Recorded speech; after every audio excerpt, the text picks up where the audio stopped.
فانتوا تطلعوا من هنا ان شاء الله يعني عارفين اساسيات الماركتنج، فاهمين اعلانات الفيسبوك وانستجرام، وكمان بتعرفوا تكتبوا المحتوى. لما لقينا الناس بقت بتعرف تعمل اعلانات على السوشيال ميديا كويس جدا وفاهمين ماركتنج كويس جدا، لقينا ان اغلب الناس عندها مشكله انها تعمل بقى المحتوى، تكتب المحتوى وتكتب البوست وتعمل كل الكلام ده. فاهم ماركتنج وفاهم يعرف يعمل اعلان، بس عايز حد يكتب له بقى الايه المحتوى ويعمل له الايه الديزاين والبوست والفيديو. لا قلنا لا، لازم كمان نعمل ايه؟ ندي الكوبي رايتنج. كوبي رايتنج اللي هو كتابه المحتوى.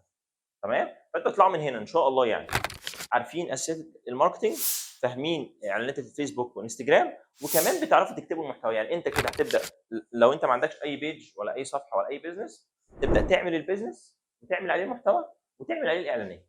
مش هتحتاج اي حاجه ثانيه. حتى الجزء بتاع الجرافيك ديزاين والجزء بتاع الفيديو اديتنج هخش فيه بس على خفيف جدا، لان هو الكورس مش معمول لكده. هخش فيه ازاي نعمل اللوجو، ازاي نعمل بوستات، ازاي نجيب الصور، صور حلوه جدا شكلها كويس نعمل بيها المحتوى. ده كمان هنشرحه.